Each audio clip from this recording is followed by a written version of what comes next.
કેજે એજ્યુકેશન ચેનલમાં વિદ્યાર્થી મિત્રો આપનું સ્વાગત છે। ધોરણ 9 વિષય સામાજિક વિજ્ઞાન પ્રકરણ 4ના એમસીક્યુ આપણે આગળના વિડીયોમાં જોયા। અત્યારે પ્રકરણ 5 સ્વાધ્યાયના મહત્વના એમસીક્યુ જોઈશું। પહેલું, સાયમન કમિશન કેટલા સભ્યોનું બનેલું હતું?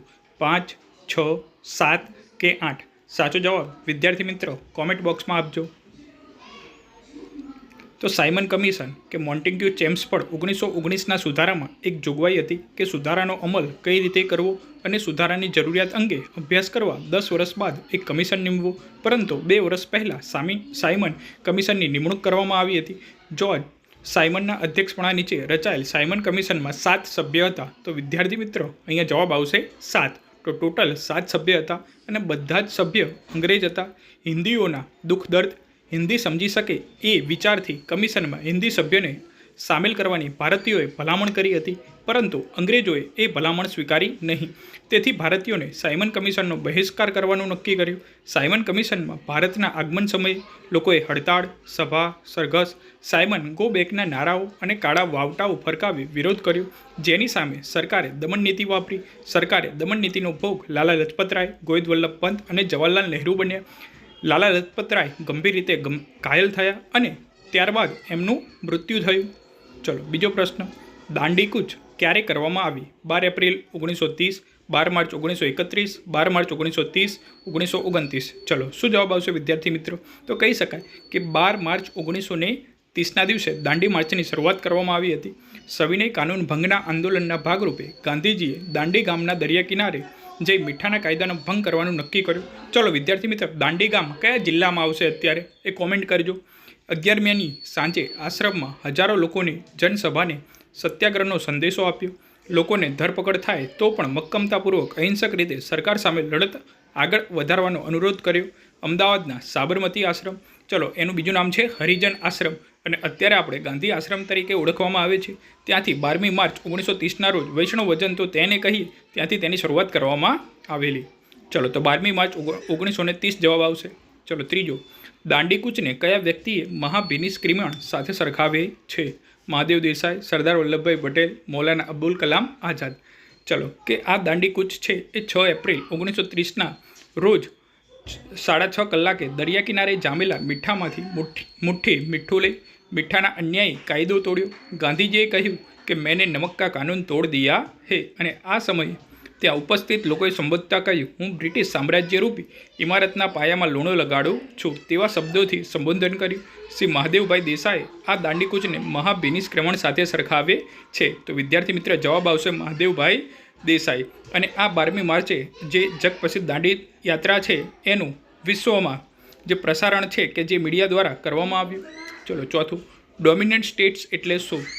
તો વિદ્યાર્થી મિત્રો 4 જવાબમાંથી શું આવશે? સાયમન કમિશનનો બહિષ્કાર થતાં હિન્દી વજીર બર્કનહેડે સાયમન કમિશનનો ખરડો રજૂ કરતા જણાવેલ કે હિન્દના નેતાઓ બધા પક્ષને અનુકૂળ બંધારણ ઘડી આપે તો બ્રિટિશ સરકાર તેનો વિચાર કરશે। આ આહવાનને પડકાર સમજી હિન્દી રાષ્ટ્રીય મહાસભાએ મોતીલાલ નહેરુના પ્રમુખ પદે નહેરુ કમિટીની રચના કરી, જે અહેવાલ આપ્યો કે નહેરુ અહેવાલ તરીકે ઓળખાય છે, જેમાં સાંસ્થાનિક સ્વરાજ એટલે કે ડોમિનિયન સ્ટેટ, તો જવાબ આવશે સાંસ્થાનિક સ્વરાજ। ચલો પાંચમું, મોન્ટફોર્ડ સુધારાની જરૂરિયાત માટે કેટલા વર્ષે કમિશન નીમવું તેવી જોગવાઈ કરવામાં આવી હતી? તો ઓપ્શન આપેલા છે 20, 10, 7, 5 વર્ષ। ચલો કોમેન્ટ કરજો વિદ્યાર્થી મિત્ર સાચો જવાબ। તો આપણે જોયું કે સાયમન કમિશનમાં કે 1919માં મોન્ટેગ્યુ ચેમ્સફોર્ડ સુધારો થયો, તો એના 10 વર્ષ એટલે કે 1929માં કરવાનું હતું, પરંતુ 1927માં સાયમન કમિશન કરી દીધું હતું, એટલે 10 વર્ષ આવશે। જવાબ શું આવશે? બી ઓપ્શન 10 વર્ષ। ચલો 6, સાયમન કમિશનનો વિરોધ કરતા લાઠીચાર્જથી કોનું મૃત્યુ થયું હતું? જવાહરલાલ નહેરુ, લાલા લજપતરાય, ગોવિંદ વલ્લભ પંત કે મોતીલાલ નહેરુ? ચલો વિદ્યાર્થી મિત્રો કોમેન્ટ બોક્સમાં જવાબ આપજો। તો કહી શકાય કે લાહોરમાં સરઘસની આગેવાની લેતા લાલા લજપતરાય ગંભીર રીતે ઘાયલ થયા અને થોડા સમય બાદ તેમનું અવસાન થયું। તો જવાબ આવશે લાલા લજપતરાય અને ગોવિંદ વલ્લભ પંત આજીવન જે આપણે કહી શકાય કે અપંગ બન્યા હતા। ચલો 7મું, નેતાજીનું હુલામણું નામ કોને મળ્યું હતું? સુભાષચંદ્ર બોઝ, વલ્લભભાઈ પટેલ, રાસ બિહારી બોઝ કે જવાહરલાલ નહેરુ? વિદ્યાર્થી મિત્ર શું આવશે? કહી શકાય કે સુભાષચંદ્ર બોઝ નેતાજીનું નામ મળ્યું હતું। તો સુભાષચંદ્ર બોઝનો જન્મ ઓરિસ્સા રાજ્યના કટક શહેરમાં થયો હતો 23મી જાન્યુઆરી 1897. 23મી જાન્યુઆરીને ભારત સરકાર પરાક્રમ દિવસ તરીકે ઉજવે છે. તેમના માનમાં તેમના પિતા રાય બહાદુર જાનકીનાથ બોઝ કાનૂની ક્ષેત્રે સરકારી વકીલ હતા. માતા શ્રીમતી પાર્વતી દેવી ધાર્મિક વૃત્તિવાળા હતા. આ બંગાળી છોકરો બ્રિટિશ સરકારમાં વફાદાર સેવક બનશે તેવી ભવિષ્યવાણી વિચારી હતી. જેણે ભારતની બ્રિટિશ હુકુમત સામે સ્વતંત્ર સેનાની તરીકે કામ કર્યું. કોલકાતાની પ્રેસિડેન્ટ કોલેજમાંથી ખૂબ જ સારા ગુણથી પરીક્ષા પાસ કરી વધુ અભ્યાસ અર્થે ઇંગ્લેન્ડ ગયેલા અને ત્યાંથી ખૂબ જ અઘરી ગણાતી ICS ઇન્ડિયન સિવિલ સર્વિસ એટલે અત્યારે આપણે UPSC કહીએ છીએ એની પરીક્ષા 4થા નંબરે ઉત્તીર્ણ કરીને તેઓ કોલકાતા પાછા ફર્યા.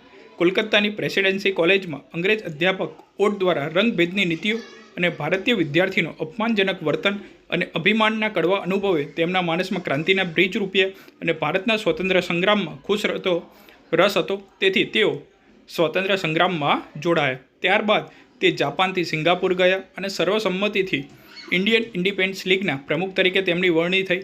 ત્યારબાદ રાસ બિહારી ઘોષ ઇન્ડિયન નેશનલ આર્મી એટલે કે આઝાદ હિન્દ ફૌજના વડા તરીકે નિવૃત્તિ લેતા સુભાષચંદ્ર બોઝ આઝાદ હિન્દ ફૌજના વડા તરીકે નિમણૂક થયા. તેમજ સુભાષચંદ્ર બોઝે ત્યાં વસતા હિન્દીઓને પોતાની માતૃભૂમિને મુક્ત કરવા માટે તેમને નેતાજીનું ઉલામણું નામ આપ્યું. નેતાજીએ ચલો દિલ્હી, તું મુझे ખૂન દો, મેં તુમ્हें આઝાદી દૂંગા, જય હિન્દ જેવા સૂત્ર આપ્યા. તો આવશે જવાબ સુભાષચંદ્ર બોઝ. ચલો 8મું, હિન્દુસ્તાનના વિભાજન સમયે ભારતમાં કયા અંગ્રેજ ગવર્નર જનરલ હતા? કોમેન્ટ કરજો વિદ્યાર્થી મિત્રો. તો જવાબ આવશે લોર્ડ માઉન્ટ બેટન. આપણે કહી શકાય કે હિન્દ સ્વતંત્ર ધારો 1947 પસાર કરવામાં આવ્યો ત્યારે માઉન્ટ બેટને 2 દેશ એટલે કે ભારત અને પાકિસ્તાનમાં એમાં 2માં વિભાજન કરેલું. 15મી ઓગસ્ટ 1947 ભારત અને 14મી ઓગસ્ટ 1947 પાકિસ્તાનનો સ્વતંત્ર દિવસ તરીકે ઉજવવામાં આવે છે. તો ઘણા બધા પ્રશ્નો હતા. લશ્કરોની વ્યવસ્થા, મિલકતોને લગતા પ્રશ્ન, લેણા અને દેવાનો હિસાબ, નિરાશ્રિતોની સમસ્યા, જાહેર સેવાઓ તથા તે માટેના અધિકારીઓ અને વહીવટી તંત્રની વ્યવસ્થા, ભારતીય પશ્ચિમ આવેલા પશ્ચિમ પાકિસ્તાન, પૂર્વ તરફના પૂર્વ પાકિસ્તાનની આંતરરાષ્ટ્રીય સરહદો નક્કી કરવી વગેરે મુખ્ય સમસ્યાનું નિરાકરણ લાવવાનું હતું. પૂર્વ પાકિસ્તાન એટલે હાલનું બાંગ્લાદેશ, બરાબર કે 1971માં પૂર્વ પાકિસ્તાનમાંથી બાંગ્લાદેશ દેશની રચના કરવામાં આવી. તો વિદ્યાર્થી મિત્રો, આવા જ વિડીયો સાથે ફરીથી મળીશું. આ ચેનલને લાઇક કરો, શેર કરો, સબસ્ક્રાઈબ કરો.